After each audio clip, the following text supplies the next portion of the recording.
First on 10 Tampa Bay at 6, people call Disney World the most magical place on earth, but how safe is it? Well, 10 investigates uncover potentially deadly dangers all along roads in and around Disney. Check out all the red dots on this map right here, dozens of improperly installed or obsolete guardrails. It's an investigation our team has been digging into for months. I'm Dave Wagner. And I'm Courtney Robinson in for Carolina.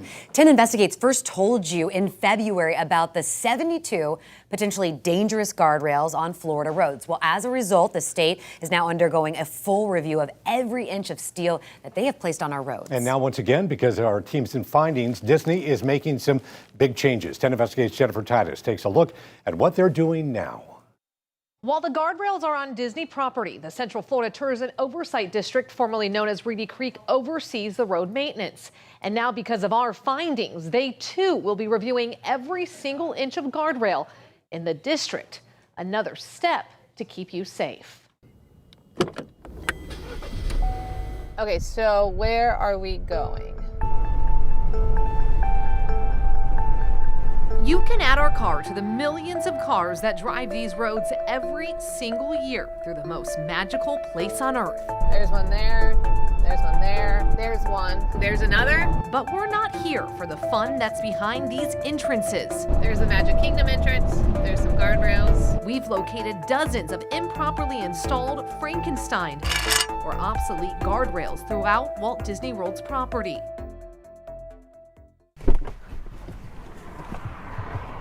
So this is the guardrail that was involved in Charles's crash. To my understanding, guardrails are supposed to crumble like an accordion, kind of give cushion. I know it's metal, so it's not supposed to be soft, but this thing impaled the truck like a harpoon. Charley Pike lost his leg after the truck he was riding in hit an improperly installed guardrail just miles away from these Disney roads. I was mad because if that guardrail wasn't there, we would have been fine. When you get out of the hospital and then you do learn that this guardrail was improperly installed, how did you find that out and how did you feel? I felt cheated, kind of, and anger very, because of the whole situation. How in the world? Steve Eimers felt angry after we identified more than 60 guardrails with potential problems in and around the Central Florida Tourism Oversight District, formerly known as Reedy Creek Improvement District. He says the guardrails were improperly installed, frankensteined, or even obsolete. Disney's the most magical place on earth. What the? Come on, you go to Disney for this magical experience, and we have a guardrail that is Frankenstein with a slotted rail terminal and a generic rail, a BCT terminal that should have been off our roadways. Here's some outside of the neighborhood that's on Disney property. Our database also includes a type of guardrail in that the Florida Department of Transportation says they removed from its roadways back in 2019 after 7 deaths had been reported across the country, including Eimers' 17-year-old daughter, Hannah. People come from all over the world. They need to take a look at what they have on their roadside. They need to get it brought up to standards. We tried sending our findings to Walt Disney World back in December, but were told at the time to get a hold of the Reedy Creek Improvement District since they are the ones who oversee the roads. So Libby, when would you say you sent your first email?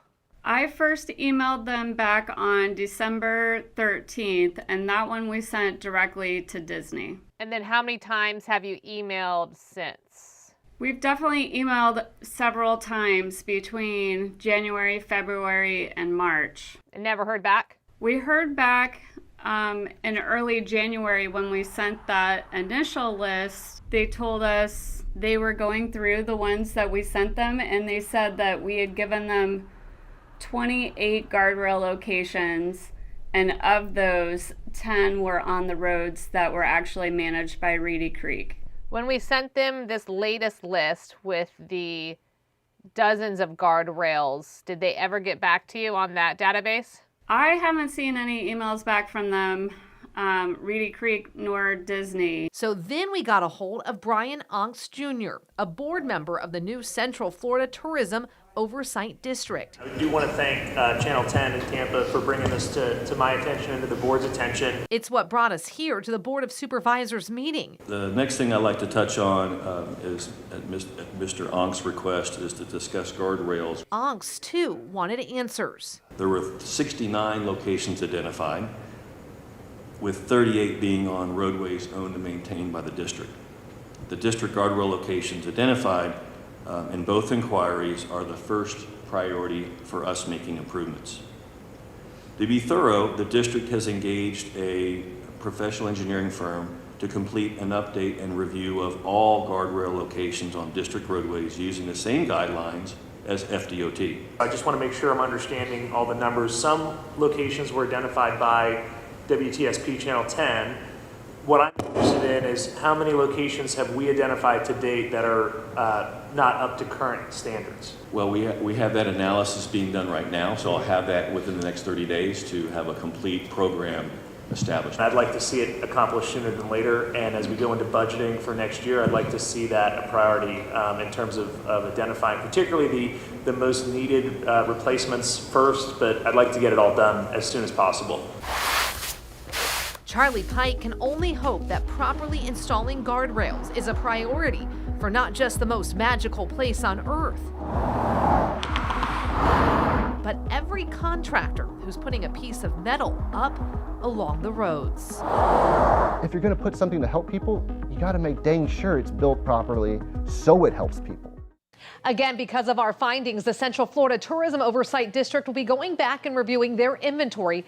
That should take 30 days. We know that in Disney, the district estimates around $13 million to update their guardrails. Like you heard Onk said, he wants it to be a budget priority.